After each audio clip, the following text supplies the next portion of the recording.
ፍጹም ነው እምነቴ የከፍተኛ 15 እውነተኛ ታሪኮች ቀይ ሽብር በአዲስ አበባ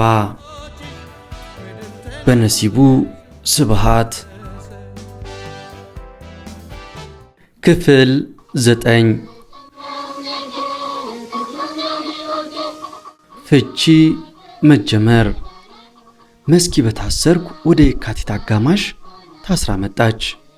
በወቅቱ ግድያው አይቆምም የእስር ሁኔታ ትንሽ ለቀቅ ስላለ ለመገናኘት አስቸጋሪ አልነበረምና ፀሐይ ለመሞቅ በተቀመጥኩበት ከጓደኛዋ ዘነበሽ ጋር መተው አጠገቤ ተቀመጡ።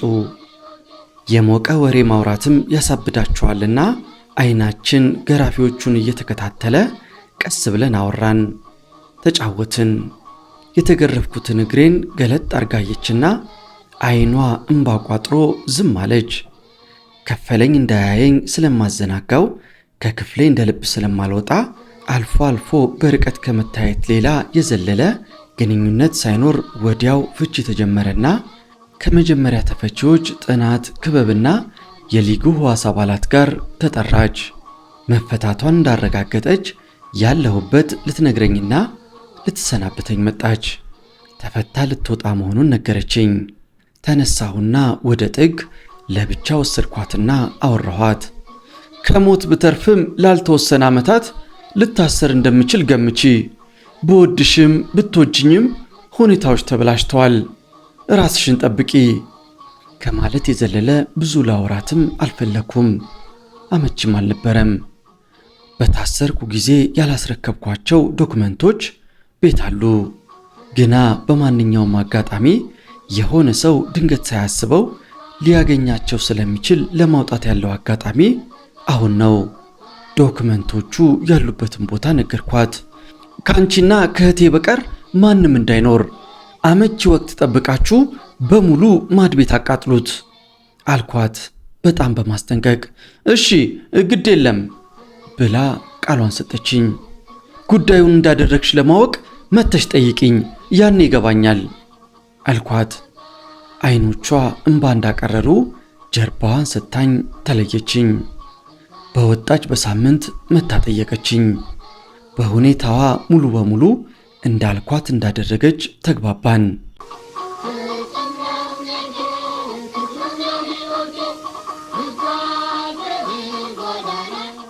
የተቃራኒ ጾታውም እይታ አይኑካውም አይን ላይን መተያየት ተጀመረ። እነንትና እንዴት ነው ባክ ቀን ከማታ የማይላቀቁት? ወንድና ሴቱ ወሬ ከፋች ሆኑ። ከእስር ቤቱም በፍቃድ መውጣት ተጀመረ። ፍቃዱ በፓርቲ እርከን ስራና በድርጅቱ ትጥቅ ክፍል ላሉ አይሰጥም ነበር። ሌላው ግን የዕለቱን ተረኛ የጥበቃ ኃላፊ ፊርማ እያገኘ በአስተናጋጅ ዲሲፕሊን ኮሚቴዎች አማካይነት ቤተሰቡን ማየት ተጀመረ። ጠዋት በደህና ፍቃድ ይወጣ፣ ማታ ዥብርር ብሎ ይመጣ ጀመር። ጥንድ የሆኑም መውጣት ተጀመረ። ዛሬ እንትናን እኮ ይዟት ወጣ። ምን ባክህ ነቁበትና አልተሳካለትም። እረሷማ ወንድሟ ነቄ ብሎ ከበር ጠባቂው ጋር እንዳይወጡ ይነታረክ ነበር። እሱ በቀደም ወጥቶ እንዴት ዛሬ ይደግማል? ምን አገባው አያገባት እየተባለ የየቀን መሳቂያና መነጋገሪያ ሆነ። ቤተሰብም ትንሽ እፎ ያለ፣ በሞቱት ልጆቻቸው እየተንገበገቡ ለተረፉትም ሳሱ። አንዱ ሞቶ ሌላኛው የተፈታላቸው ይህንንስ ማናገኘው ተመስገን ያሉ በርካቶች ናቸው። ቀስ እያለም ፍቺው ቀጠለ። አሁን የታሰረውና በሕይወት ያለው እስረኛ በፓርቲውና በሊግ ውስጥ ያለበት ደረጃ ታውቋል። ሁሉም ተገላልጧል። የከፍተኛ እስር ቤቶች ወረቀት አነበብክ ከተባለው ጀምሮ በኢሃፓ ከፍተኛ እርከን ላይ ያለውን አስተናግደዋል። ሁሉም ባለበት የእርከን ደረጃ ተቀምጧል። ደጋፊ፣ ጥናት ክበብ፣ ህዋስ እያለ እስከ ስኳድና የፓርቲ አባል በደረጃው ተመዝግቧል። አሁን የፓርቲውን መዋቅር ሁሉም ለምዶታል። በከፍተኛ 15 ለመጀመሪያ ፍቺ በጅምላ የተጠሩት በኢትሃድ የታቀፉ የህዋስ አባላት ነበሩ።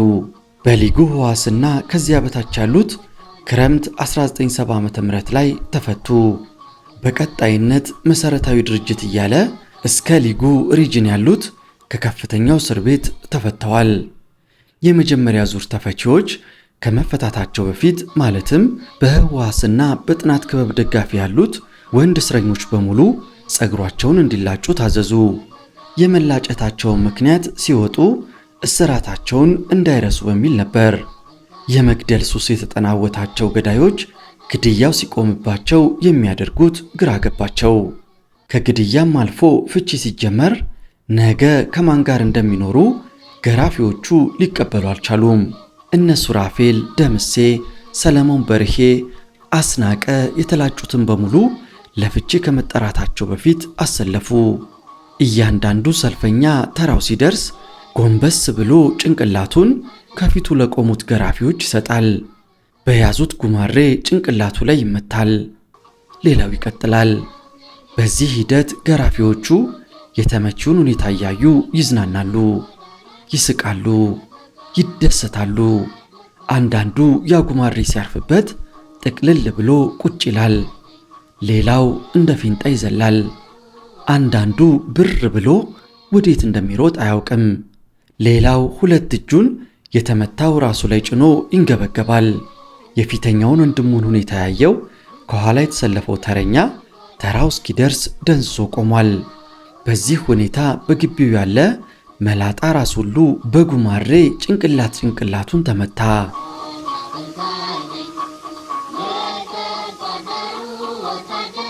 የኢትሃድ ህዋስ አባላት ከመፈታታቸው ጥቂት ቀናት በፊት እስራቸውን እንዳይረሱ በሚል ጸጉራቸውን እንዲላጩ ተደርጓል። የዛን ቀን ዝናብ ዘንቦ አባርቷል። ትንሽም ቅዝቃዜ አለ። እነኚህ ሕፃናት እየተጠሩ በጉማሬ ከዛም በርግጫ ጭንቅላታቸውን ሲመቱ ከማየት መሞትን መርጫለሁ። የልጆቹ ስቃይ፣ የገራፊዎቹ መሳቅና መደሰት የሰው ልጅ ወደ አውሬነት የሚወስድ ጠባይ እንዳለው ያሳያል። በዚያ ብርድ እነዚህ ልጆች ላይ ያውም ጸጉራቸው ተላጭቶ የወረደባቸውን ስቃይ ለመግለጽ ቃል ያጥራል።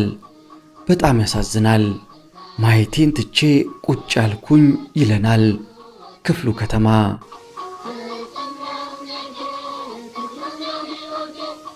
ብርሃን ዳርጌ ከሚያስታውሰው ስሙን አላስታውሰውም። ጭንቅላቱ በጉማሬ ሲመታ እንደሚመስለኝ የጉማሬው ጫፍ ጆሮ ግንዱ ላይ አርፏል። ጆሮ ግንዱ ቀስ እያለ አብጦ ብርቱካን የሚያህል እብጠት ቋጥሯል። እብጠቱ እየገፋ ሲመጣበት ካዩኝ እንዲሆኜ አያስወጡኝም ብሎ በፎጣ ጭንቅላቱን እየሸፈነ ደብቆታል። እብጠቱና ህመሙ እየገፋ ሲመጣ ሁኔታውን አየን። እጅግ ያሳዝናል። አንዳች ጉድ ጆሮ ግንዱ ላይ ተከምሯል። በንጋታው ሊያክሙን ከኡራኤል ክሊኒክ ሲመጡ ቀስ ብለን ለሲስተር ምህረት ነገርናት። ሌላ ሕክምና የሚደረግለት አስመስላ ወስዳ በስሪንጅ ያበጠውን እየመጠጠች አስተነፈሰችለትና መድኃኒትም ሰጥታ በየቀኑ እየተከታተለች እስኪፈታ አክማ ተረፈችው። ከዚያም ሳይታወቅበት ተፈታ።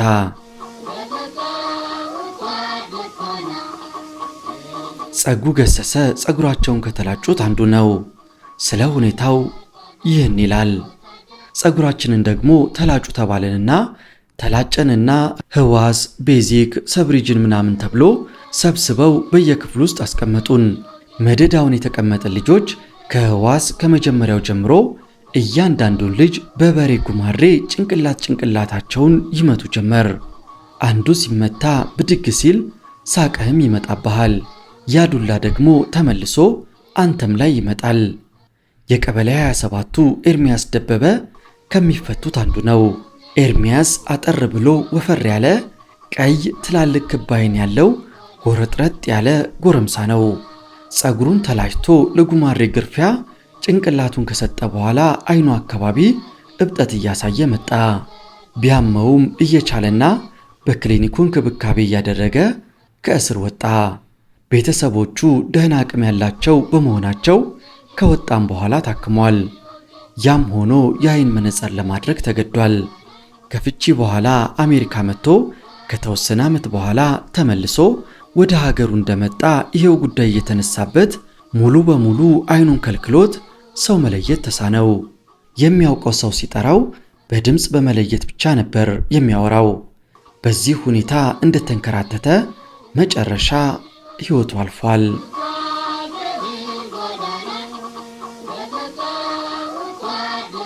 የደርግ እስር ቤቶች እንኳን ያኔ ዛሬም ከፍቺ በኋላ ጠባሳቸው ያልተወ ያለቀቀ ተሸክመናቸው የምንዞር ብዙ መከራዎች በየሰው ላይ አሉ። ዱላውና እርግጫው ሴቶች እህቶቻችንን መሃን አድርጓል። የወንዶችን ብልት አኮላሽቷል። ቀሪ ሕይወታችንን በመሳቀቅ እንድንገፋ ያደረገ ዛሬም በእስረኝነት ዓለም ያለን በርካታዎች ነን።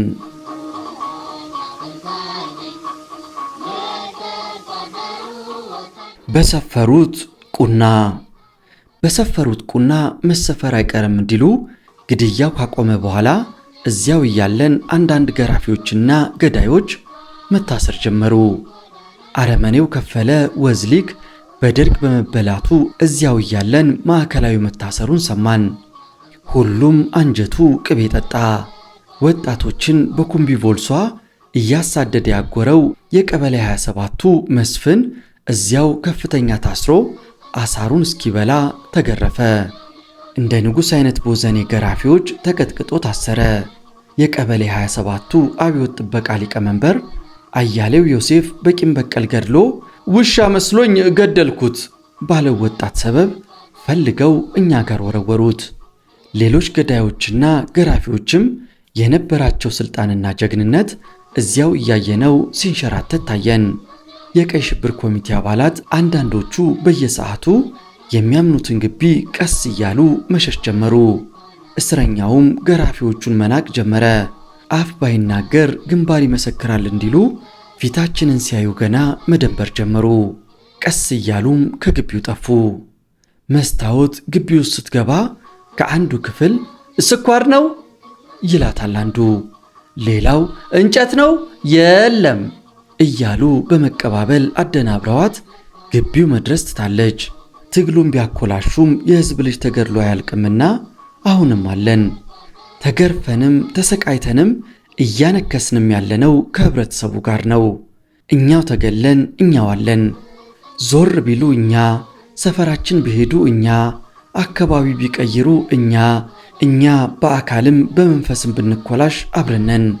በመከራ እንስቃለን፣ በስቃይ እንጫወታለን። እነሱ ግን ማን ያስጠጋቸው? ማን ያያቸው? ያ መንጠር ያ መፈናጠር ቀስ እያለ ወደ ጓሮ ወሰዳቸው። ገና ሳንፈታ መደንበር ጀመሩ። መባነን ቀለባቸው ሆነ። ራሳቸውን ለመደበቅ በራሳቸው ኮፍያ ጠለቁ። በመንገድ ያዩትን አሳብሮ መሄድ ተገደዱ። የመጨረሻ የመፈቻ ቀን ከመድረሱ ቀደም ብሎም ተፈቺዎች በቀበሌያቸው የሆኑና የየቀበሌው ተመራጮች ማረጋገጫ ለመስጠት መጥተው ያዩዋቸዋል። ከቀበሌው ውስጥ ተወክለው ከመጡት ተመራጮች በተለይ የቀበሌውና የአብዮት ጥበቃ ሊቀመንበር አይቀሩም። ከሚፈቱት ውስጥ ፈቃደኛ ያልሆኑበት ታሳሪ ካለ ያ ፍቺ ይዘለውና እንዲቆይ ይደረጋል። በዚህ ሁኔታ ሁሉም እየተፈታ ተራው ለእኔና በእኔ ደረጃ ላለነው ህዳር 27 ቀን 1971 ዓ.ም ደረሰ። በደረሰብኝ ድብደባ የእግሬ ቁስል ሙሉ በሙሉ አልዳነም። ሲሄድም ሸፈፍ እያልኩ ነው። ከመፈታቴ በፊት እንደ ማንኛውም ከቀበሌ በሚመጡ ተወካዮች ልንታይ ተሰለፍኩ። ከኔ ቀበሌ እኔና አበራነን ያለነው። የከፈለኝ መታሰር ግድያም ቢቆም ሊኖር የሚችለውን ስቃይ በመጠኑም ቢሆን ቀንሶታል።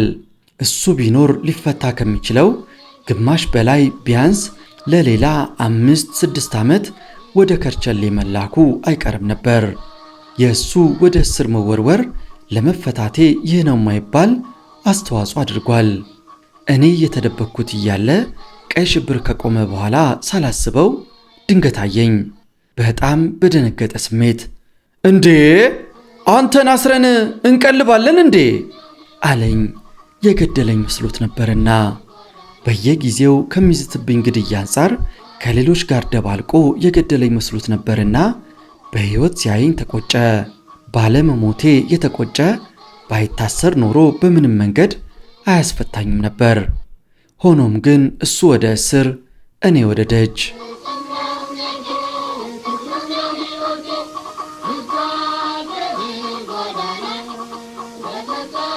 ከቀበሌ ሊያዩኝ የመጡት አባቱን ወክሎ የበዛብህ ልጅ አንተነህ አበጀና ሌሎች ናቸው። አዩኝ።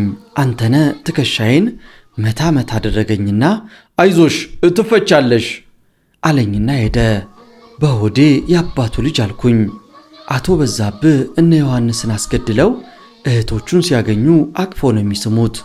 ማታ ልጆቹን እያሳደደ አድሮ ቀን ቀን መንደር ለመንደር እየዞረ የእናቶችን ትከሻ ሲስሙ የሚውሉ ቲያትረኛ ነበሩና ያንተነህንም አባባል ከዚህ እንደማይዘል ብረዳውም በማግስቱ ተጠርቼ ዕቃህን ይዘውጣ ስባል ላመን አልቻልኩም። ከእስር ቤቱ ወደ ቤቴ እንዴት እንደገባሁ አላውቅም። እህቴ ላይ ተጠመጠምኩ። እቤት ስደርስ እውን ለእግዚአብሔር ምን ይሳነዋል? ትንንሾቹ እህቶቼና ወንድሞቼ ፈነጠዙ። በሕይወት ይወጣል ብለው ያላሰቡ ጎረቤትና ዘመዶቼ ሁላ እንኳን ለቤትህ አበቃ አሉኝ። እናቴ እልልታዋን አቀለጠችው። ማንም ሊያምነው በማይችል ከሞት ተርፌ ለመፈታት በቃው። ልክ የዛሬ 36 ዓመት ህዳር 27 ቀን 1971 ዓ.ም ከ11 ወር ከ6 ቀን እስር በኋላ በአካል ተፈታው።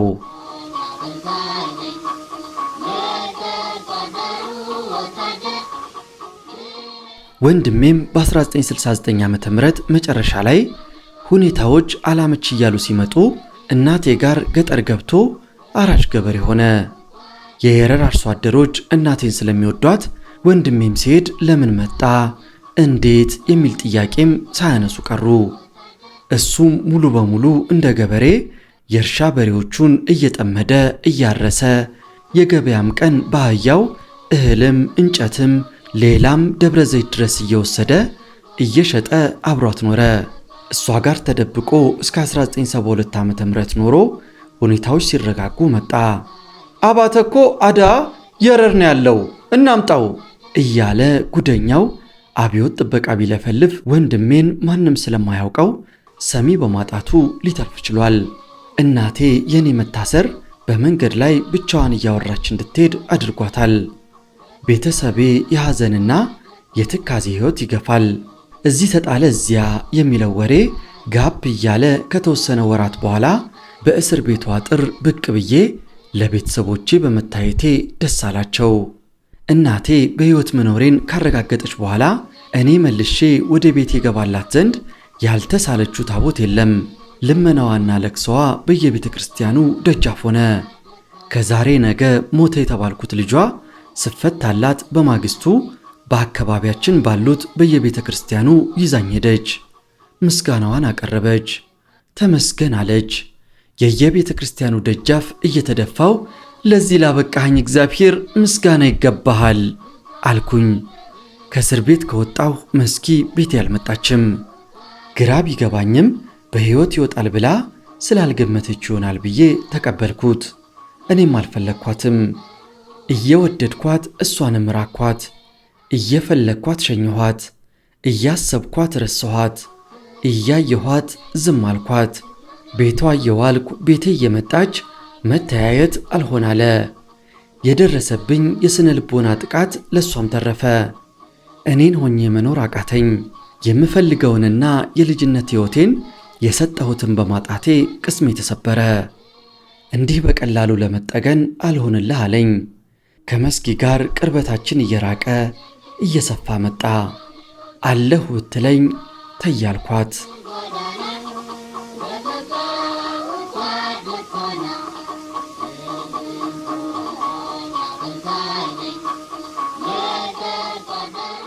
ኮማንዶ ግርማ ክፍለ መስቀል ስለ ኮማንዶ እንዳስቀመጠው የከፍተኛ 15 ኪነት መጠናከርና እስረኛም እየተፈታ የቀረነው የፓርቲ አባልና በድርጅቱ ትጥቅ ክፍል የታቀፍን ነበርን። ያም ሆኖ ከኛው በመመረጥ ግቢውን ከሚከታተሉት ዲሲፕሊን ኮሚቴዎች ጋር በሚደረግ ትብብር የእስር ቤቱ ሁኔታ ለቀቅ አለልን። የግቢው በር በመጠኑ ለአንዳንዶቹ ለቀቅ በመደረጉ ጥበቃውን ላላደረገው በተዝረከረከው ጥበቃ ላይ እስረኛውም ባገኘው አጋጣሚ በመጠቀም ወጣ ገባ ማለት አስችሎታል። በየቀኑ ተረኛ ጥበቃዎች ከዕለቱ ተረኛ መኮንን ጋር ከየቀበሌው ተመድበው አድረው ጥበቃቸውን ሲጨርሱ ንጋት ላይ ለተረኛው ጥበቃ እስረኞቹን ቆጥረው ይረካከባሉ። በቆጠራ ጊዜ ሰው ሲጎድል ቆጥረው ካለፉት ክፍል የተቆጠሩትን እንደገና ሌላ ክፍል ውስጥ እንዲቆጠሩ በማድረግ ሽፋን ይሰጥ ነበር። በኋላ ላይ ግን እየጠረጠሩ ሲመጡ ሌላ ዘዴ ደግሞ ይሞከራል። ብርድ ልብሶች ውስጥ ምናምን በመሸንጎር የተኛ ሰው በማስመሰል ሳይገቡ በመስኮት ስለሚቆጥሩ ተጠቅመንበት አንዴ እንደተለመደው የተኛ ሰው አስመስለን ስናስቆጥር አሁን ያ ሰው ነው ብሎ አስደንግጦን ቆጣሪው መልካም ሰው ስለነበር ለሚቀጥለው ተረኛ ይህንን ሰው አስረክቤው ይሄዳለው በማለት አስቆን ተባብሮናል። በእስረኛው አጠራር ኮማንዶ የሚል ስያሜ የተሰጠው በሕጋዊም በሕገ ወጥ መንገድም ከእስር ቤቱ እየተወጣ ውሎና አድሮ አንዳንዴም ሰንብቶ መምጣት ተለመደ። ይኸውም ይካሄድ የነበረው ጠባቂዎቹን በወሬና በተለያየ መንገድ በማዘናጋት በበር ሳይታዩ በመሽሎክ በሰዋራ ቦታ ድፍጦ በግንብ በመዝለል ለሕክምና ፍቃድ ሲወጣ ከሚተዋወቁት አብዮት ጠባቂና ተረኛ መኮንንን በመለመን ነበር። ሌሎች ደግሞ ለአብዮት ጠባቂዎች ለማታ ሻይ ማፊያ እንጨት፣ ስኳር፣ ዳቦ ለመግዛት በሚል ሰበብ እንዲሁም ለሕክምና ወደ ኡራኤል ክሊኒክ በተረኛ ጥበቃዎች በመሳሪያ ታጅቦ ሲወጣ ይከናወን ነበር። በኮማንዶ መውጣት ከሴት እስረኞች በቀር በአብዛኛው እስረኞች ይከናወን ነበር። የማይችሉም ብዙ ወንድ እስረኞች ነበሩ።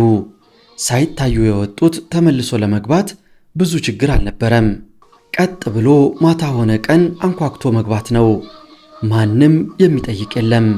ስራቸው የተዝረከረከ ስለነበረ አልተቆጠርክም፣ ተቆጥረሃል፣ እስረኛ ነህ አይደለህም ብሎ ነገር የለም። ግፋቢል ቢጠየቅ እንኳን ለሕክምና ወጥቼ ነበር፣ እገሌ ፈቅዶልኝ ነበር ወዘተ ማለት ይቻላል። ኮማንዶ ከተጠቀምንበት አስገራሚውና በመጠኑ የተጠቀምንበት መውጣት የሚፈልግ እስረኛና ኮማንዶ ሰልችቶት ከውጭ መግባት የሚፈልግ ወደ ኡራኤል ክሊኒክ በመሄድ ለሕክምና ከወጡት ጋር አብዮት ጠባቂዎቹን ሸውዶ በመቀያየር በቀላሉ አንዱ ሲወጣ ወጥቶ የነበረው ይገባል። ጠባቂዎቹ የሚያዩት ይዘውት የወጡት እስረኛ ቁጥር ሲመለሱም አለመግደሉም ብቻ ነው። አንዳንዴ ባሳዝነው ባይሳ በኮምቢቮልስ መኪና ውስጥ ባስቀመጠው እስረኞቹን በሚገባ ጠንቅቆ በሚያውቅ የውጭ ሰው ጠቋሚ ከመንገድ እየሰበሰበ ያስገባ ነበር። አንዳንድ ጊዜም ብዙ እስረኛ ይወጣና ውስጥ ያለው እስረኛ ስለሚያንስ ስጋት ነበረ። ውጪ ብዙ መቆየት የሚፈልጉና ተንኮለኞች ወይም ማሸበር ደስታቸው የሆኑ እንደ ዱኪ አይነት እስረኞች ታዲያ እደጅ ላገኙትና ስልካቸውንም ለሚያውቁት እየደወሉ ኮማንዶ ተበልቶ ግቢው ተረብሿልና በአስቸኳይ ተመለሱ ብለው ወሬ በመልቀቅ ውጪ ያለው እስረኛ እየተራወጠ ይገባ ነበር። ይህ ልል የሆነ እስር ቤት ያዘናጋን ርሸናውም ቆሞ ስለነበርና ካሁን በኋላ ላይጠነክሩብን ይችላሉ በማለት ሲሆን፣ ሌላው ደግሞ ወደ ገጠርም ሆነ ወደ ውጪ ለመውጣት ያለው ዕድል በጣም የማይታሰብ አይነት ስለነበረ ሲሆን፣ በተጨማሪ ወደ ገጠር ጠፍተው ሄደው የነበሩ ሁሉ አላመች እያላቸው እጃቸውን እየሰጡ እየተያዙም ስለነበርና በጠፉትም ምትክ ቤተሰብ እንደገና እስረኛው እስኪመለስ ድረስ እየታሰሩ ይጉላሉ ስለነበር ነው። የሆነው ሆኖ ግን ያልተዘናጉ አንዳንድ እስረኞች ይህንን ኮማንዶ ተጠቅመው የመውጫ መሽሎኪያ አመቻችተውና ጠብቀው ለአንዴም ለሁሌም ያመለጡ እስረኞች አልታጡም። ከነዚህም ውስጥ የጀበሃ አባል ዘቢብ ጋይምና ሌሎች የኢሃፓም አባላት የነበሩ ጠፍተዋል።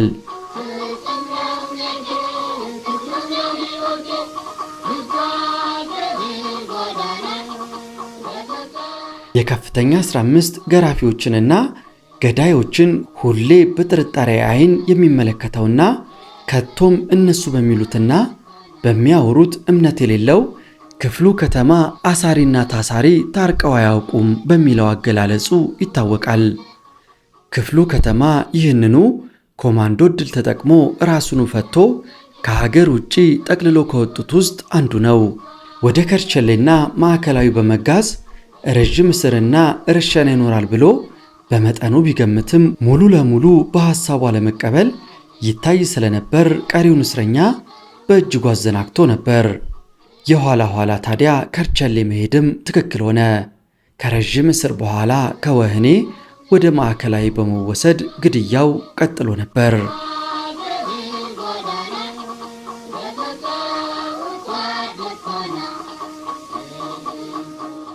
ክፍሉ ከተማ ከፍተኛ 15 እስር ቤት ገብቼ ባልገረፍም የበርካታዎችን መከራና ስቃይ አይቻለው። ከማውቃቸው ውስጥ እዚያ በገባው በቀናት ውስጥ ባልሳሳት የካቲት 17 ቀን 1970 ዓ.ም ከፈለኝና ከደርግ ጽሕፈት ቤት የመጡ ሶፊያ አየለን ጠርተው ወሰዷት። ወደ ደርግ ጽሕፈት ቤት እንደተወሰደች ብሰማም ከ2 ሳምንት በኋላ ሶፊያን እንደገደሏት ሰማው። በጣም አዘንኩ። ከሶፊያ ጋር አብረን ሰርተናል። በደንብ እንግባባለን። ስነ ስርዓቷና ጀግንነቷ እንደ ቁንጅናዋ ውብ ነበረ። ምን ያደርጋል፣ አረመኔዎች ናቸውና ጨካኞች ናቸውና ረሸኗት። በቁጭራ ባንክ ዝርፊያ ከፍተኛውን ሚና የተጫወተው ዳንኤል በጊዜው ሳውቀው አለባበሱን የጠበቀ ጆሊ ነበር። ኢሃፓ ውስጥ ከመለመልኩት በኋላ ግን ለትግሉ ከፍተኛ አስተዋጽኦ ያበረከተ ወጣት ነበር።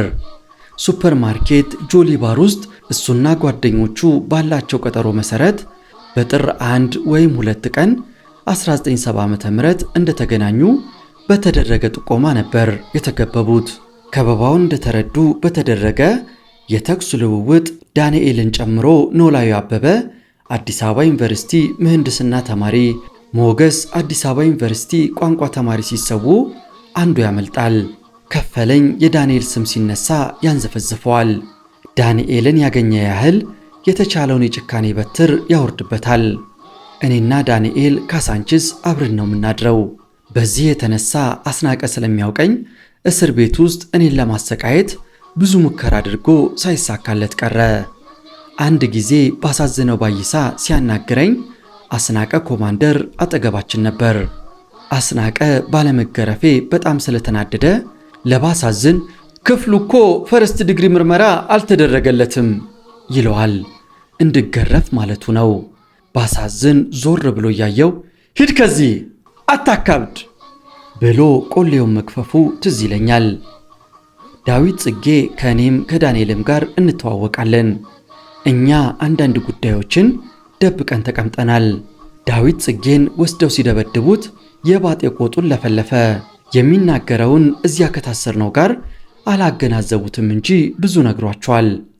ለአንዳንዶቹም መታሰር ምክንያት ሆነ። ተደብድቦም ሲመጣ ምን ነው ዳዊት ስንለው ታዲያ ምን ላድርግ ግርፊያው እንዲቀላል መሰላችሁ እንዴ አለን። በአድማው ወቅት የተገደለው ግዛው ወሬሳም በዳንኤል ምክንያት ያቄምበት ነበርና በዚያን ወቅትም ሆነ ሌላ ጊዜ ግዛውን ከመግደል አይመለስም ነበር።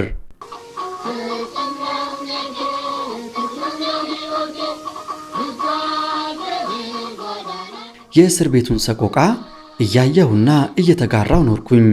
የከፍተኛው ግድያውም ጋብ ብሎ እስረኞች መፈታት ሲጀምሩ የተስፋ ጭላንጭል ቢታየኝም ሁል ጊዜ በጥርጣሬ ነው የምመለከታቸው። በምንም መንገድ እነኚህን ገዳዮች አላምናቸውም።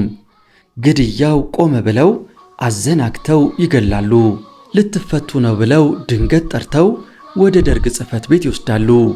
ግን ካልመጣባቸው በቀር በእኛው ምግብ እያገሱ ሲያሰቃዩንና ሲገድሉን ሊኖሩ እንደተዘጋጁ ስለተረዳው አንድ ቀን ራሴን ለማውጣት ስለማሰላስል ብዙም አልታያቸውም። በተጨማሪም ጺሜን ሁሌ አጎፍሬ አሳድግ ነበር። በተለይ በወጣት ሊግ ያሉት በአብዛኛው ተፈተው የፓርቲ አባል ስኳድና ምልምል ስኳድ የነበርነውና የተባልነው በአብዛኛው ከፍተኛ 15 ውስጥ ቀረን። ስለ ፍቺም ይወራል። አንዳንዴም እስር ቤቱ ከመዘጋቱ በፊት ወደ ከርቸሌ እንደምንላክም ይናፈሳል። ይህንን ሁኔታ ጆሮዬን አንቅቼ መከታተል ጀመርኩ። በመጨረሻም ወደ ከርቸሌ እንደምንላክ ተነገረን። በውስጤ በምንም መንገድ አላደርገውም አልኩኝ። በተደጋጋሚ ሞከርኩ፣ አልሆነም። በስተመጨረሻ አመቺ ጊዜና ወቅት ተሳካልኝ። ቀኑ ሰኞ ነበር። አስቀድሜ ዕቃዬን ለቤተሰብ ልኬያለሁ። ወደ ማታ ሁል ጊዜ ዝግጅት ላይ ነበርኩኝ። ልብሴን በሚገባ ለብሼ ቀኑን ሙሉ እጠባበቅ ነበር።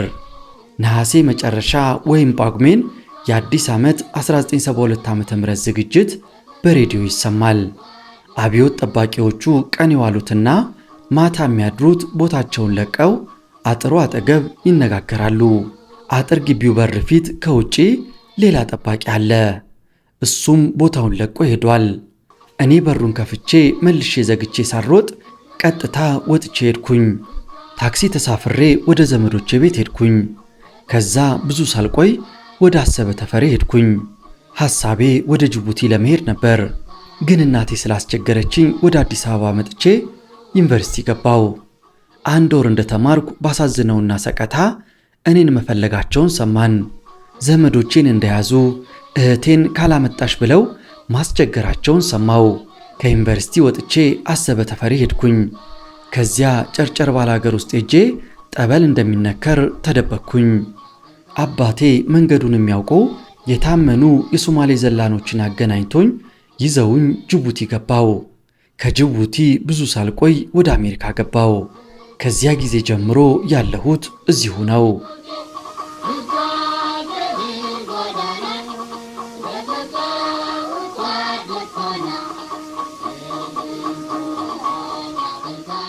እስሩ ቢኖርም ከፍተኛ 15 እስር ቤት ተዘጋ።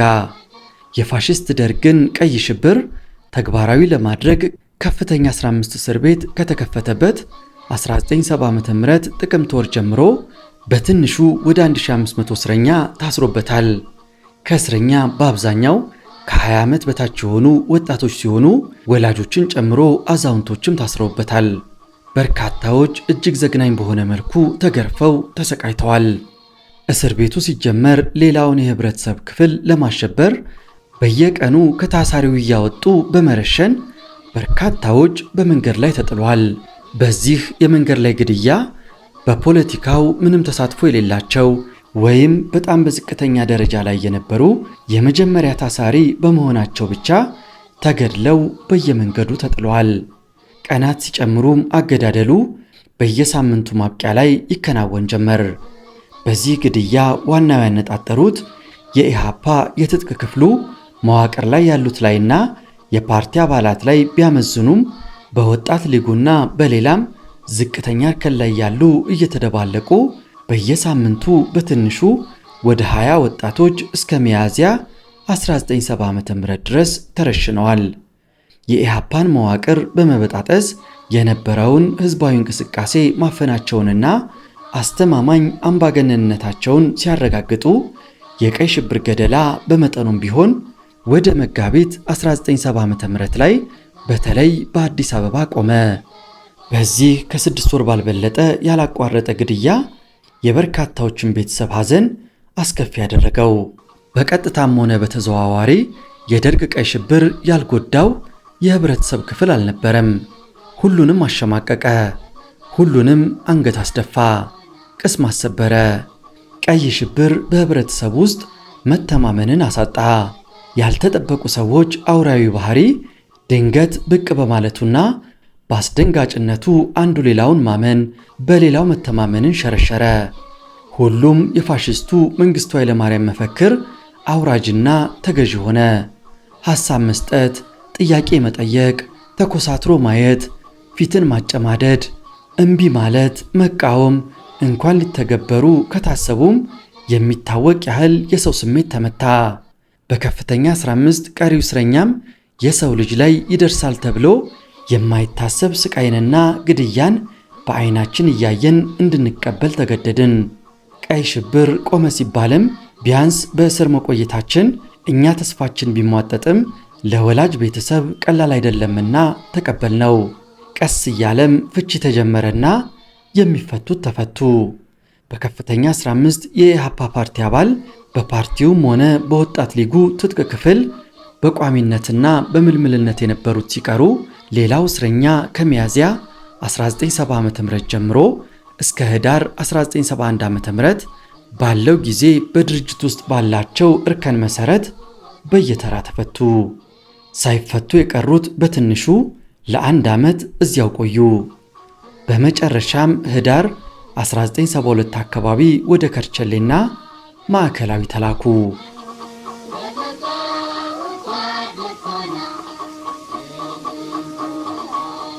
በከፍተኛ 15 ሳንፈታ መጨረሻ የቀረነው በአጠቃላይ 73 እስረኞች ነበርን። 1972 ህዳር አካባቢ 50 እስረኞች ወደ ወህኒ ሲላኩ እኔን ጨምሮ ቀሪው 23 እስረኞች ወደ ማዕከላዊ ተወሰድን። ማዕከላዊ የተወሰነ ወራት አስቀምጠውን ሁላችንንም ወደ ከርቸሌ ወሰዱን። ከፍተኛ 15 እስር ቤትም ተዘጋ። 1978 ዓ.ም መስከረም ወር ወደ 20 የሚጠጉ የኢሃፓ አባላትን ከ8 ዓመት እስር በኋላ ከገደሉ በኋላ እኔንና ሌሎቻችንን ግንቦት 23 ቀን 1978 ዓ.ም ከከርቸሌ ተፈታን። ሰለሞን የተባለ እስረኛ እንደተናገረው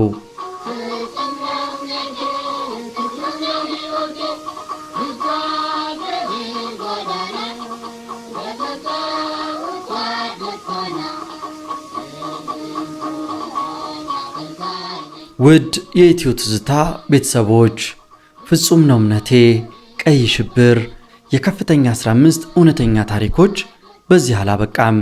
መጽሐፉን ያዘጋጀልንን ነሲቡ ስብሃትን እያመሰገንን በቀጣይ እነዚያ ወጣት እስረኞች ከከፍተኛ 15 ከወጡ በኋላ መጨረሻቸው ምን ሆነ፣ የአሳሪያቸው የከፈለኝስ መጨረሻ ምን ሆነ የሚለውን በቀጣዮቹ ክፍሎች ይዘንላችሁ እንቀርባለን። ለዛሬ አበቃን። ለቻናላችን እድገት ሲባል ላይክ፣ ኮሜንት፣ ሼር በማድረግ እገዛ አድርጉልን። ይህም የኢትዮጵያ ታሪክ ነው።